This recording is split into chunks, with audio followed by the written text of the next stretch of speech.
Pela graça de Deus, nós estamos aqui reunidos em nome do Pai, do Filho e do Espírito Santo. Amém.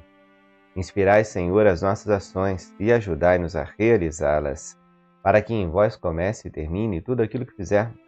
Por Cristo, Senhor nosso. Amém. Santa Maria, Mãe de Deus, rogai por nós. Seja bem-vindo, meu irmão, seja bem-vinda, minha irmã. Vamos juntos meditar a palavra de Deus na liturgia de hoje. É dia 12 de abril de 2025, quinta semana da Quaresma. Antes eu quero dar uma olhadinha aqui no site do Vatican News para citar a memória de um santo recente.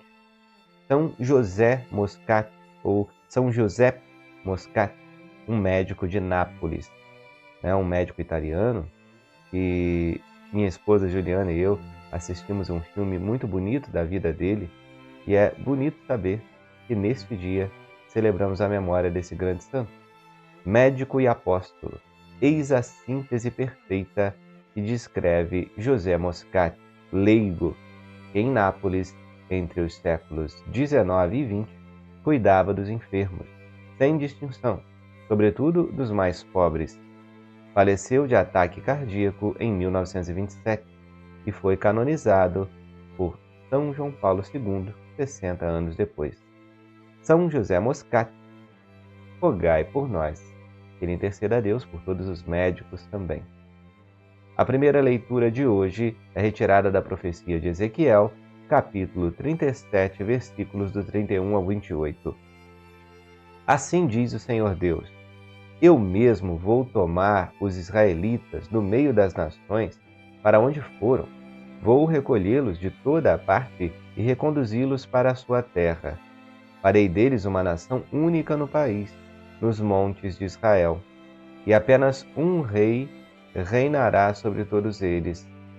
Nunca mais formarão duas nações, nem tornarão a dividir-se em dois reinos. Não se mancharão mais com seus ídolos e nunca mais cometerão infames abominações. Eu os libertarei de todo o pecado que cometeram em sua infidelidade e os purificarei. Ele será o meu povo e eu serei o seu Deus. Meu servo Davi reinará sobre eles e haverá para todos eles um único pastor. Viverão segundo os meus preceitos e guardarão minhas leis, pondo-as em prática.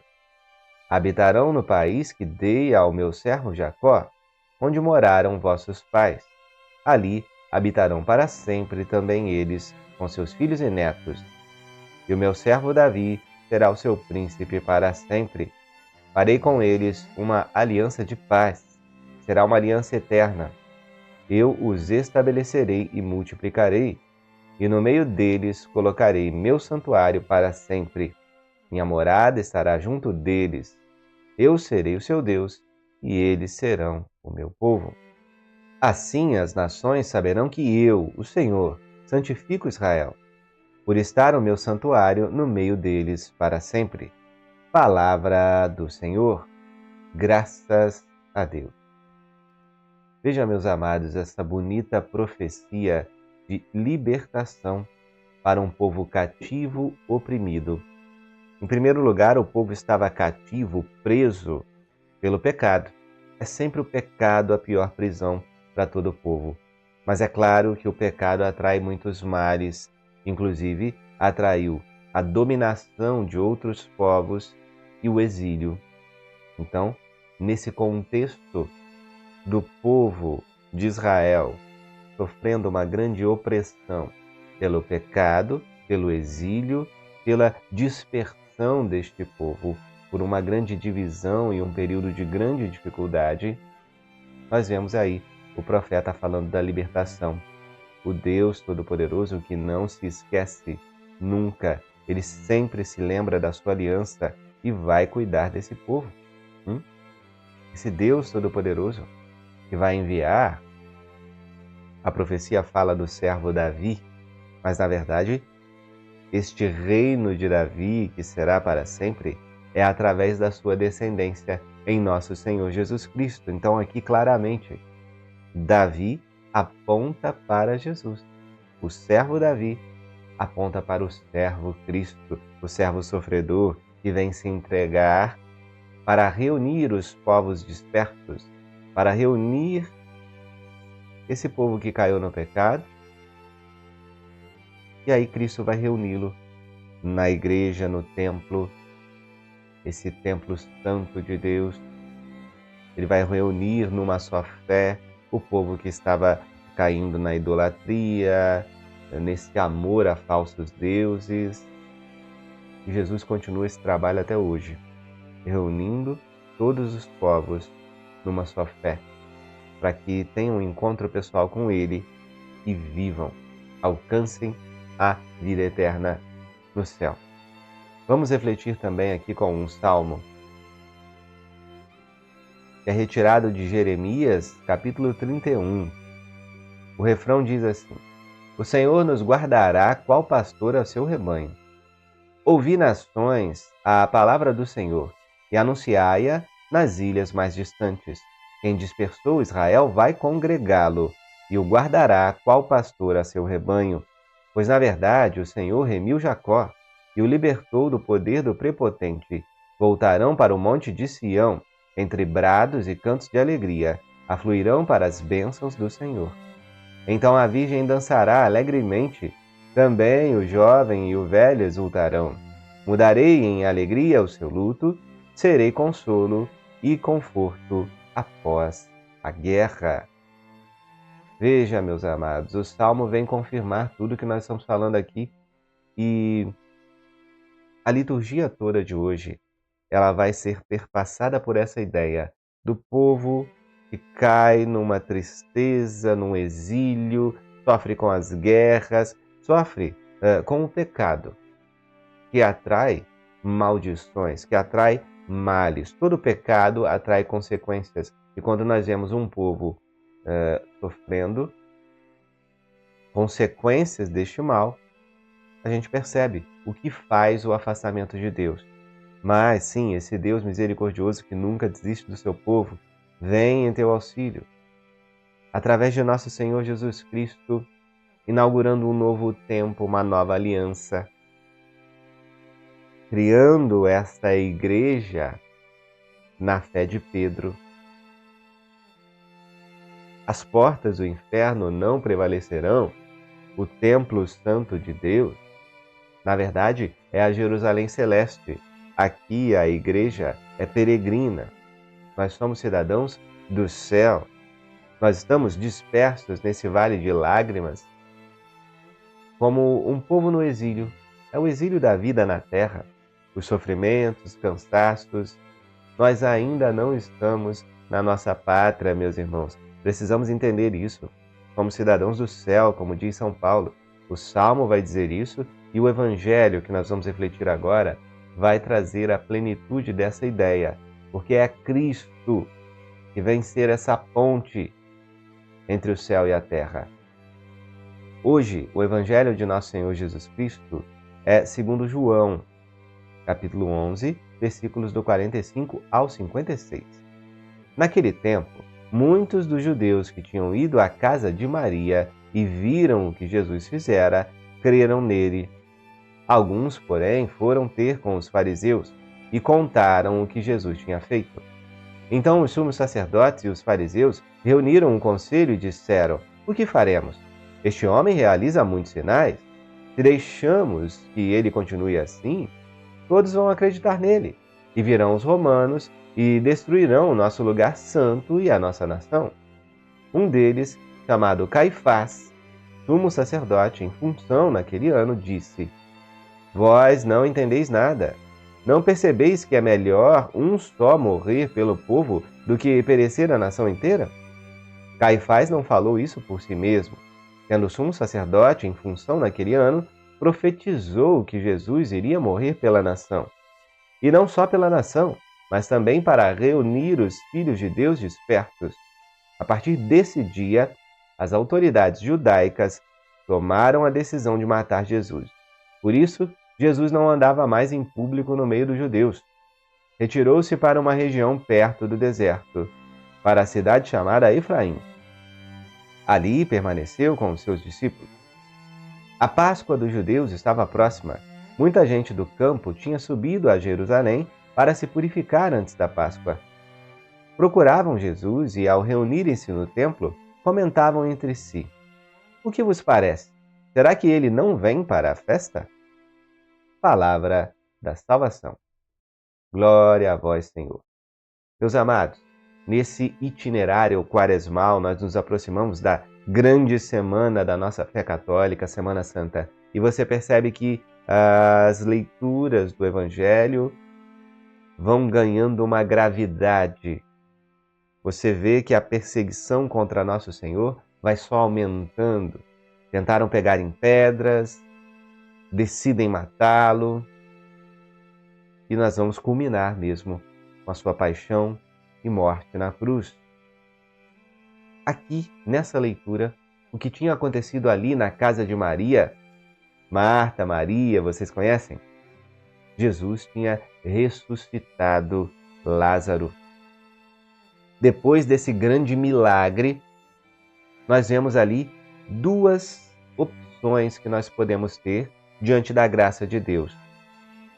Uma é crer, acreditar, seguir nosso Senhor, amá-lo, adorá-lo e dizer, eu seguirei por onde fores, Senhor, eu quero seguir os seus mandamentos, acreditar, obedecer. A outra é a opção dos soberbos, dos arrogantes, dos invejosos. Ele está fazendo coisa demais, eu vou lá denunciá-lo, eu vou lá contar para os fariseus, para os mestres da lei.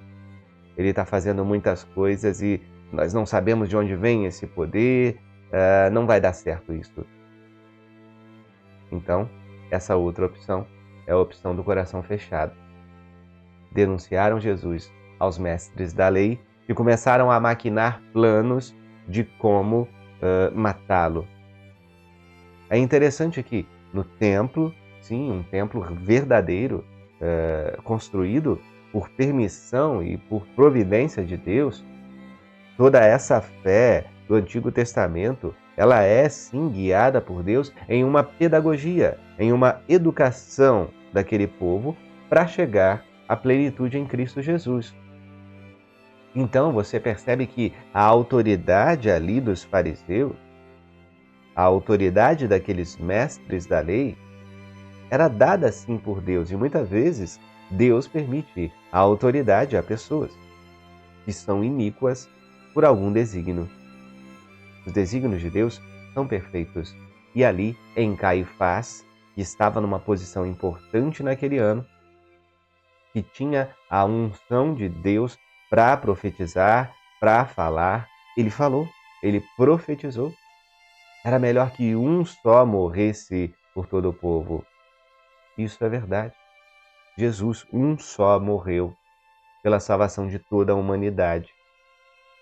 As palavras proféticas deste homem aconteceram, mas não só para aquela pequena nação comparada com o resto do mundo, mas foi para toda a terra, para toda a humanidade. Jesus vem salvar, libertar a todos e reunir numa só fé todos aqueles que estão dispersos, que estão nos cultos estranhos, que estão ao redor do mundo, caindo em diversos erros, às vezes cansados, empobrecidos, oprimidos por governos tirânicos. Ao longo de toda a humanidade, nós vemos aqui o ponto central, que inclusive divide a história dos ateus. Os ateus não podem fugir de Cristo, até porque o nosso tempo histórico é medido em antes de Cristo e depois de Cristo. Podem querer mudar tudo, mas sempre vai haver algo que lembra o povo disperso de que Cristo existe, de que Cristo esteve aqui na terra, anunciou o seu reino e que todas as suas palavras estão gradativamente sendo cumpridas, sem que nenhuma vírgula seja retirada. Temos que acreditar que todo plano salvífico, mesmo que envolva algumas inquietações, algumas aparentes derrotas, como foi a cruz, algumas aparentes derrotas, como são os governos corruptos, tirânicos, as guerras. Aparenta ser uma derrota, mas é passando por essas aparentes derrotas que nós alcançamos a vitória em Cristo. Ele foi primeiro, passou pela cruz e ressuscitou. E agora a humanidade geme como que em dores de parto, aguardando a manifestação dos filhos de Deus, aguardando o dia do Senhor, aguardando essa segunda vinda de Cristo. Agora, basta a nós seguir os mandamentos, tomar posse dessa graça, dessa libertação e estarmos no rebanho do único pastor que veio para reunir todas as nações numa só fé, para que todos sejam salvos e cheguem ao conhecimento da verdade. Que Deus maravilhoso nos proporciona tamanha graça. É interessante também notar que diante da perseguição, Cristo sai dali, do lugar do templo, do lugar onde se celebrava a Páscoa judaica. E o povo se perguntava, será que ele sumiu? Onde está? Será que ele não vai vir para a Páscoa? Ele não só viria para a Páscoa, como ele seria a própria Páscoa. Não existe Páscoa verdadeira sem Cristo. Desde o Antigo Testamento, Deus já preparava essa Páscoa. Foi educando o povo. Não há sentido na Páscoa sem o Cordeiro, mas o Cordeiro de Deus que tira o pecado do mundo é este Cordeiro sem mancha, nosso Senhor Jesus Cristo. Sim, ele vem para a Páscoa e nós vamos acompanhar isso nos próximos dias. Que Deus nos ajude a ter uma santa e abençoada Páscoa. Louvado seja nosso Senhor Jesus Cristo, para sempre seja louvado. Estivemos e permaneceremos reunidos em nome deste Deus, que é Pai, Filho e Espírito Santo. Amém. Fiquem com Deus e até a próxima. Espera aí, não vai embora. Na descrição desse vídeo tem um convite para você, um link especial para que você participe da nossa jornada bíblica. Se você gostou dessa reflexão da palavra, vem para a nossa jornada bíblica. Vamos aprender com a palavra de Deus. Tem uma comunidade de pessoas que está estudando conosco. Descubra como entrar na nossa jornada bíblica. Você pode escanear esse QR Code, você pode clicar no link da descrição e participar conosco nessa jornada que vai mudar a sua vida. É um convite especial para você. E você que está acompanhando a liturgia dentro da jornada bíblica, aproveite todos os espaços, vá na comunidade, deixe o seu comentário abaixo desse vídeo e vamos cada vez mais movimentar este lugar de pessoas que querem amar mais a Deus. Um abraço para todos vocês. A gente se vê cada vez mais na jornada bíblica.